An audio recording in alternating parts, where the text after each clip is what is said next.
Paz de Jesus envolva os nossos corações nessa noite, que a gente possa receber uma inspiração do alto, né?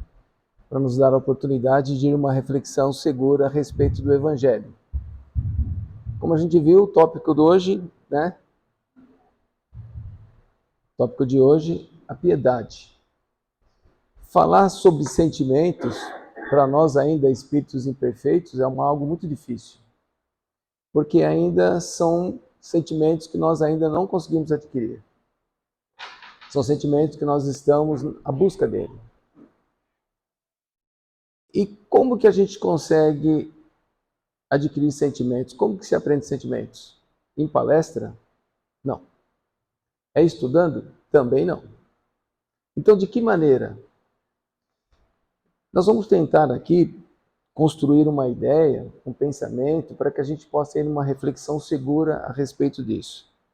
A nossa irmãzinha fez a leitura da piedade, e aí, na leitura, diz que é o sentimento que vai nos levar a Deus. O sentimento que vai nos levar a Deus.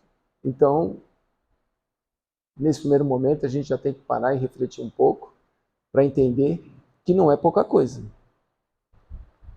Não é. Sentimento que vai nos levar a Deus.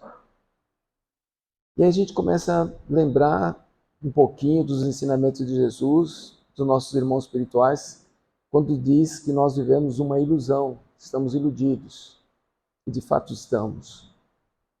Como está na leitura, diz que a piedade é o sentimento que vai conseguir fazer com que a gente vença o nosso orgulho, que é o maior inimigo do espírito, orgulho. Não é do encarnado, é do espírito, tanto encarnado como desencarnado. E diz que a piedade é irmã da caridade. E dentro do espiritismo a gente aprende que fora da caridade não há salvação. Fora da caridade não há salvação. E essa é a irmã, e ela vem antes. Então, esse é o primeiro sentimento que nós precisamos construir dentro de nós. Piedade. Para a gente avançar um pouquinho mais, nós vamos no Livro dos Espíritos, na pergunta 886, onde Allan Kardec pergunta para os espíritos qual que é o verdadeiro sentido da palavra caridade. E caridade especificamente, qual que é o verdadeiro sentido? E como Jesus a entendia? E a resposta é direta. O verdadeiro sentido da caridade é aceitar o próximo como ele é. Aceitar o próximo como ele é. E em seguida, o perdão das ofensas. Aí, eu já quero chamar a nossa atenção, para a gente construir essa ideia. A gente já começa a perceber que ser caridoso não é danado a ninguém. Ser caridoso não é danado a ninguém. É isso que já vem nos ensinar, a primeira lição. E aqui a gente faz uma pequena parada e vamos lembrar da parábola do bom samaritano. Uma parábola muito conhecida, o bom samaritano, aquele irmãozinho que está caindo, né, na estrada, no caminho que vai de Jerusalém a Jericó. E aí passa um sacerdote, vê aquele homem caído, olha e vai em frente. Passa um Levi, que é conhecedor das leis, passa e vai em frente. E aí vem um fariseu, que é aquele conhecido que não liga para nada, ele para, tem um sentimento de piedade para aquele irmão, levanta ele, como está na parábola, passa o remédio no corpo, nas feridas daquele irmão, o óleo, leva ele até uma pousada e dá 2 talentos para o dono da pousada, para que auxilie para cuidar daquele irmão, passa a noite cuidando daquele irmão, no dia seguinte, ele diz para o dono da pousada que desse sequência para cuidar daquele irmão, e que se tivesse gastado alguma coisa a mais dos 2 talentos que ele havia dado, que não era pouco, que ele restituiria. Pois bem, A espiritualidade diz o seguinte: qual que foi a caridade que esse fariseu fez para aquele irmão? O remédio que ele deu? Ter passado a noite com ele? Os 2 talentos que ele deu para o dono? A comida que foi servida para quem está doente naquela noite? Essa foi a caridade? Vamos lembrar lá da pergunta 886. Qual o verdadeiro sentido da palavra caridade? Aceitar ao próximo como ele é e perdão das ofensas. A caridade desse fariseu para o próximo foi no primeiro momento, no primeiro segundo, que ele olhou e sentiu piedade. Essa foi a verdadeira caridade. Piedade. Dentro. Por isso que na leitura ela diz que a piedade ela vai estar ligada, infelizmente, a um momento não tão feliz, tão triste, porque está ligado à miséria de um próximo. Porque é a situação daquele irmãozinho no chão que fez com que aquele fariseu tivesse um sentimento de piedade. Essa é a verdadeira caridade. Para a gente avançar um pouquinho mais, Epístola de Paulo, que todo mundo conhece, que tem até uma música sobre ela. Se eu não tivesse amor, me desse tudo que eu tenho, entregasse até o meu corpo, nada eu teria feito. Veja bem, dou todos os meus bens para alguém, até o meu corpo, e se eu não tenho amor, nada eu dei. Para nossa visão de espírito encarnado e olhando apenas com os olhos materiais, é difícil a gente entender isso, não é? É muito difícil entender isso. Dou tudo que eu tenho, como assim? Né? Como que pode? Aí nós vamos lembrar de uma pequena fofoca espírita que diz assim, que uma mulher espírita, tarefeira, trabalhava numa casa dedicada, os filhos, dedicava aos filhos, mas ela tinha um marido muito difícil, que ela tinha que aturar ele. E assim foi por 40 anos.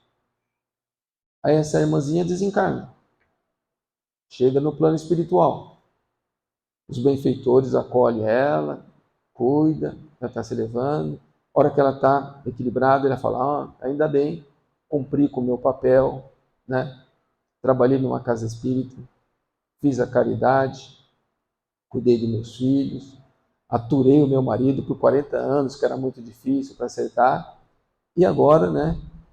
Qual que é a nova morada? Qual que é o caminho de luz que vou? Porque agora eu não vou precisar encarnar novamente. O benfeitor fala, não, vai ter que voltar. Vou ter que voltar? Vai ter que voltar. E com ele novamente. Como assim com ele? Com o marido que aturei 40 anos? Pois é, com o marido que aturou 40 anos. Mas por quê? Porque você aturou e não amou. Sentimentos. Sentimentos. Sentimentos. E aqui, vamos fazer mais uma pequena parada e vamos no 17º capítulo do Evangelho, no item 10, chamada O Homem do Mundo, o Homem no Mundo. Capítulo 17, Sede Perfeitos. O item 10, Homem no Mundo. Eu vou ler um pequeno trecho para que a gente consiga dar sequência, né, na ideia que nós estamos... Daqui a pouco acerta. Mais próximo. Sim, aí. Na ideia que a gente está construindo junto. Então vamos lá, Homem no Mundo. É assim, ó. Um sentimento de piedade deve sempre animar o coração daqueles que se reúnem sob os olhos do Senhor e imploram a assistência dos bons espíritos. Olha esse ponto. Purificai, pois, os vossos corações. Não deixais neles demorar nenhum pensamento mundano ou fútil. Elevai vosso espírito até aqueles que chamais, a fim de que, encontrando em vós a disposição necessária, possam lançar profusamente a semente que deve germinar em vossos corações e nele dar os frutos de caridade e de justiça. Vou ler só o finalzinho para a gente entender. Germinar em vossos corações, nele dar os frutos e a caridade de justiça. Mais um parágrafo. Não creias, todavia, que em vos exortando esta prece e a evocação mental, nós vos exortamos a viver uma vida mística, que vos mantenha fora das leis da sociedade, que vos mantém fora da lei da sociedade e que estáis condenados, ó a palavra, condenados a viver. Não vivei com os homens de vossa época, como devem viver os homens. Olha esse ponto que é muito importante. Sacrificai as necessidades, mesmo as frivolidades do dia, mas sacrificai-as com um sentimento de pureza que as possa santificar. O que está dizendo aqui? Eu comentei que estudando não vamos adquirir nenhum sentimento elevado. Não é estudando. O que eles estão dizendo aqui?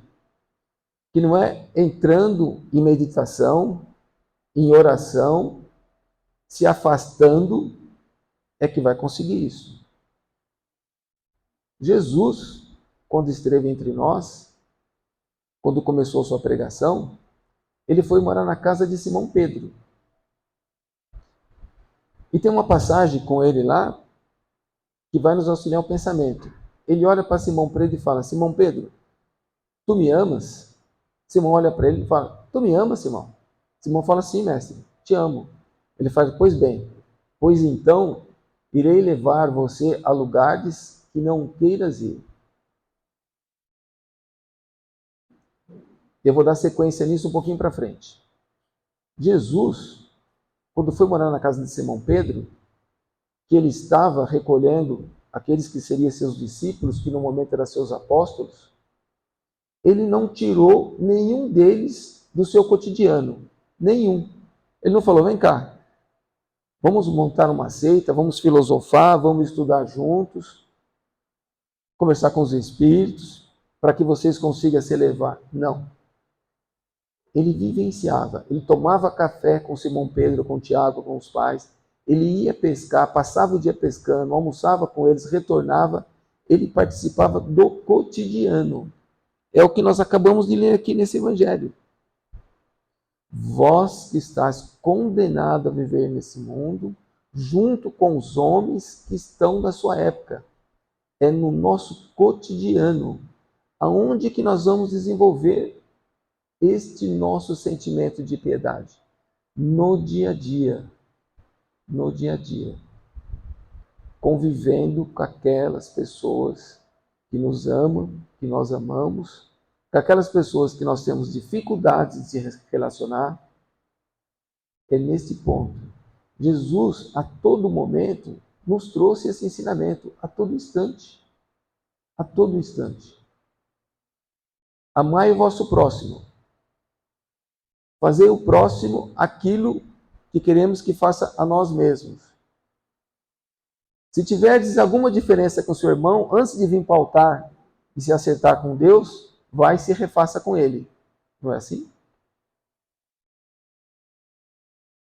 Todos os ensinamentos de Jesus estão ligados ao próximo. Nós necessitamos uns aos outros. Necessitamos uns aos outros. A sequência desse evangelho vai falar dos órfãos. Mais uma vez, provocando em nós um sentimento de piedade. Esse é o primeiro passo. O primeiro passo é a piedade. É um sentimento. Aonde nós vamos construir esse sentimento? No dia a dia, nos relacionamentos. Não tem outro remédio. Por isso que diz uma palavra pesada para nós. Vós que estamos condenados a viver nesse mundo. Um hospital-escola. Hospital-escola. Pergunta 445, pergunta: é dado a nós o direito de reconhecer Deus, de compreender Deus? Não, nós ainda não compreendemos. A primeira pergunta do Livro dos Espíritos é: quem é Deus? Inteligência suprema, causa primária de todas as coisas. Ah, agora a gente sabe que é Deus, sabe? Não. Sabemos. Ainda não sabemos. O que falta para nós? Desenvolver sentimentos. Trocar os instintos que nós temos, que está em nós, espíritos em escala de aprendizado, por sentimentos. O primeiro sentimento que está nos ensinando, a piedade. Primeiro eu preciso sentir a piedade. Por isso que Paulo fala: eu posso dar tudo que eu tenho, mas se eu não tiver piedade. Por isso que diz aquele irmãozinho que fala: pum, aquela pessoa está me incomodando, vai lá dar 10 reais, 100 reais para sair daqui de perto de mim.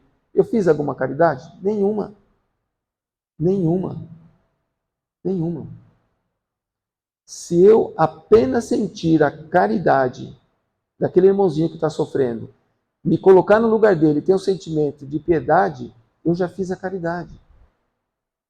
Você veja que ser caridoso não é dar nada a ninguém. É o contrário. Ser caridoso é a gente se desenvolver, nos tornar pessoas melhores. Esse é o ponto. Tem uma passagem aqui no livro Boa Nova, trazida por Humberto de Campos. Eu vou ler um trechinho aqui de um capítulo. O capítulo chama assim: Luta contra o Mal. Esse é o capítulo. O que Humberto de Campos nos traz aqui? Tadeu, que era um apóstolo de Jesus, vivendo com ele, quando Jesus começou as pregações, e aparecia aquelas pessoas que eles chamavam que estavam endemoniadas, que hoje a gente sabe que nada mais era do que um obsessor, e naquela época era mais crítico, era necessário, que era para o nosso aprendizado, aqueles que estavam obsediados entravam em crises muito profundas, de gritos, de desesperos e tal. E a primeira pessoa que levam até Jesus, que estava com o obsessor, Jesus se afasta daquele obsessor, daquela pessoa, com um simples comando, pedindo simplesmente para que ele saia daquele corpo e que deixasse aquele irmãozinho seguir a vida dele, que ele tivesse que seguir aquilo. Na mesma hora, aquele obsessor saía e deixava a pessoa bem. Tadeu, quando viu aquilo, ficou com o coração, um sentimento de piedade. Achou maravilhoso, como pode, né? Tirou uma pessoa de uma agonia, de um sofrimento tão grande, com um simples comando. E assim ele acompanhou Jesus em alguns casos. Até que teve um certo dia que Jesus sai com Tiago e com Simão Pedro para pregar no outro vilarejo, e Tadeu fica sozinho. E lá aparece uma pessoa, com uma moça que estava obsessor, e diz, né? Que estava, né, com um demônio no corpo, e leva até Tadeu. E Tadeu, olhando com aquele sentimento, pede para aquele espírito que saia do corpo. E ele não consegue. Tentou várias vezes, não conseguiu. Aí tiveram que esperar Jesus chegar. Quando Jesus chega, Jesus faz, tira. Aí Tadeu pega e vai até Jesus. E pergunta para ele: mas por que você consegue e nós não? E por que Deus permite acontecer uma coisa dessa? Jesus olha para Tadeu e fala: Tadeu, você está questionando Deus? Tu achas que tem um coração mais generoso do que Deus? Tadeu cai na situação e olha, pensa, e fala para ele: o que achas tu que seja aquele demônio que expulsei? Tadeu olha para Jesus e fala: era um irmão nosso que estava lá. Jesus olha para ele e fala assim: não foi tu que falasse isso, mas aqueles irmãos que estão te envolvendo. Não veio de você, veio de Deus. E chama a atenção de Tadeu para que não se questione a Deus. Que ali havia um grande aprendizado. que aqueles irmãozinhos que foram afastados eram filhos de Deus também, irmãos nossos. E Tadeu, querendo ser bom, fala, então por que não acolhemos eles? Jesus mais uma vez chama a atenção de Tadeu. Tadeu, queres mais uma vez reprimir a Deus? E ele fica quieto. Agora eu vou fazer uma leitura do finalzinho para que a gente possa compreender, para me ser fiel à mensagem. Diz assim: voltamos assim ao início das nossas explicações. Retrucou Jesus, pois para isso necessita a edificação do reino no amargo do teu espírito, sendo este o objetivo de sua vida. Olha o que Jesus fala para Tadeu. O objetivo dele era implantar o reino de Deus no coração. Aí dá sequência. Só a luz do amor divino é bastante forte para converter uma alma à verdade. Já vistes algum condentador da terra, um expositor como eu, convencer sinceramente tão só pela força das palavras do mundo? Já viu alguém com uma palestra, com ensinamento filosófico, conseguir ensinar alguma pessoa a ter sentimento? Um pouquinho antes ele fala que somente o amor de Deus é capaz de nos trazer esse sentimento. Aí na sequência, as dissertações filosóficas não constituem toda a realidade. O estudo não constitui toda a realidade. Elas podem ser um recurso fácil na indiferença ou na túnica brilhante, acobertando penosas necessidades. O reino de Deus, porém, é a edificação divina da luz. E a luz ilumina, dispensando os longos discursos. Compacida-te de que ninguém pode dar ao outro aquilo que ainda não possui no coração. Ninguém pode dar aquilo que não tem, não é verdade? Você não tem como dar. Está dizendo para ele, você ainda não tem isso. Como é que você vai conseguir tirar os demônios? Você não tem o reino de Deus no coração ainda. Vai e trabalha sem cessar pela tua grande vitória. Zela por ti e ama a teu próximo, sem olvidares que Deus cuida de todos. Completa aqui o nosso entendimento.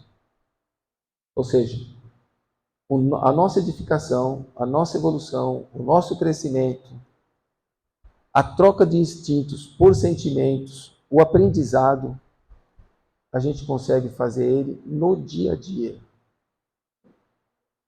O maior desafio do espírito encarnado é dentro do lar. É dentro do nosso lar. Lá que está o grande desafio. Aqui na Casa Espíritas, a gente vem se fortalecer. A gente vem fortalecer as nossas filhas. Tomar um golinho de água. Para que a gente tenha força e energia no dia a dia, dentro do lar. Na era glacial, conta-se que os porcos espinhos, quando se juntavam para se aquecer, um espinhava o outro. Não aguentando mais os espinhos um do outro, eles se separaram. No que se separaram, começaram a morrer, porque não tinha calor o suficiente para se manter vivo. Tiveram novamente que se encontrar um com os outros. Era a única maneira de se manter vivo, é suportar o espinho um do outro. É o que nós fazemos. Nós aprendemos um com os outros. Aquela pessoa difícil, muito difícil, que eu olho e não quero nem ver, quero desviar para acertar, é a ferramenta que Deus colocou no caminho para o meu aprimoramento. Aquela pessoa que eu olho, que meu coração bate mais forte, que sinto um amor enorme, uma vontade de ficar próximo o tempo todo, é a ferramenta que Deus colocou no nosso caminho para o nosso aprimoramento. O nosso filho difícil, nosso irmão difícil, nosso pai difícil, nossa mãe difícil, não foi sorteio. Não sortearam o Sérgio para nascer no país Brasil, na cidade de São Bernardo, na capital de São Paulo, no bairro de Nova Petrópolis, para encontrar a família que encontrei. Não é nada por acaso. A cegonha não erra o endereço. Não erra o endereço. É o que está aqui. Cada um de nós vem buscar aquilo que não tem ainda. Aprimorar sentimentos. Sentimentos. Jesus, ao tempo todo, falava nisso. No próximo, próximo, próximo. Amai o próximo. Amai o vosso inimigo. Como pode amar o nosso inimigo? É o nosso irmão. Tem quanto tempo, Roberto? Finalizou? Tem uma conversa que Jesus tem lá atrás com Simão Pedro e que nos dá uma oportunidade de um aprendizado muito grande. Simão Pedro, depois dele ter proferido o Sermão do Monte, voltando para casa, Simão olha para Jesus e fala que sentiu uma alegria tão grande que ele nunca imaginava que podia sentir aquilo. E para ele é como se fosse um sol que tivesse nascido no coração dele e que aquilo ali não conseguia explicar o que era aquilo. E Jesus fala para ele que ok, que ele tivesse calma, que ele ia entender. Ele fala assim, mas eu gostaria que você me ensinasse a esse amor. Porque eu não sei, eu sou um pescador simples, não sei como amar. Aí Jesus olha para ele bem tranquilo e fala, Simão, perdoe sempre. Perdoe a tudo e a todos. Perdoe principalmente na hora que achar que não deve te perdoar. Porque é ali que merece seu perdão. Porque se assim fizeres, estará amando. Porque é através do perdão que nós vamos conseguir adquirir esse sentimento de piedade.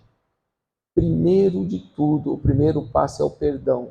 Por isso que na caridade, o verdadeiro sentido da caridade é aceitar o próximo como ele é.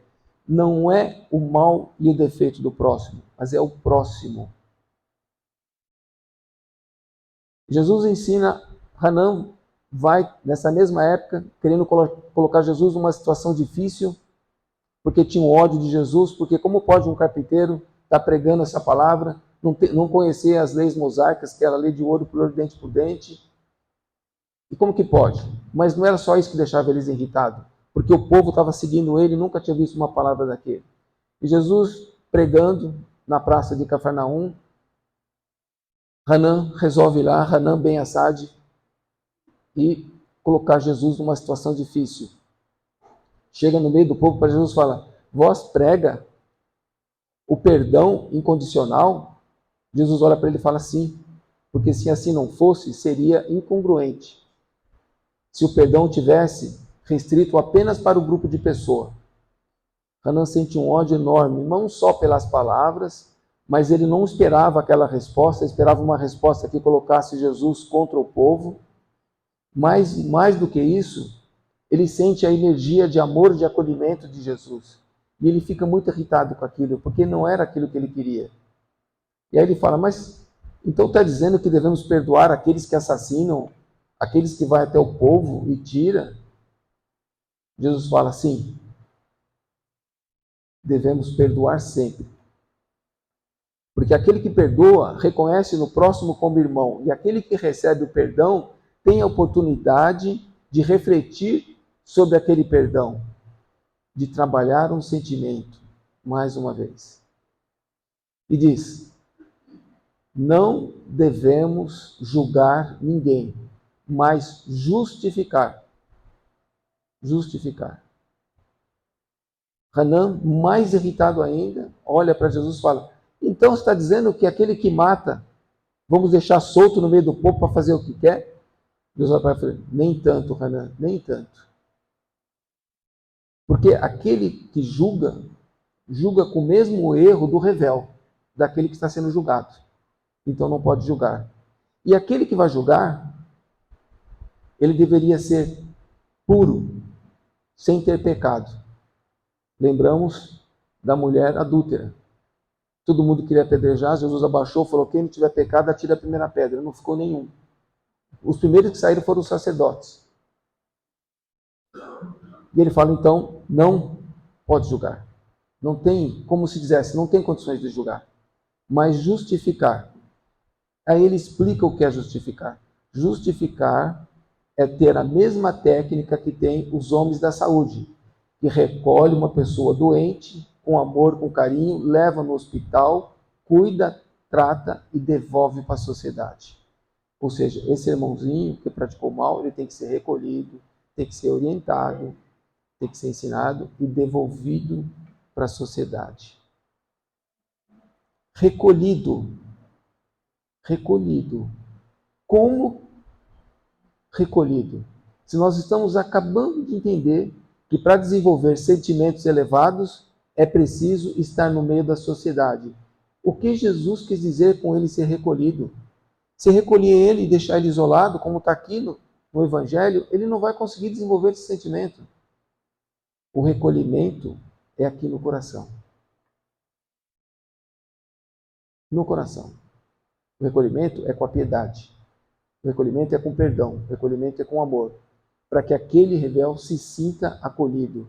E através desse sentimento, desse exemplo, é que ele vai ter a oportunidade de refazer seus sentimentos. Esse é o recado. Que cada um de nós consiga refletir sobre isso na nossa caminhada, no dia a dia.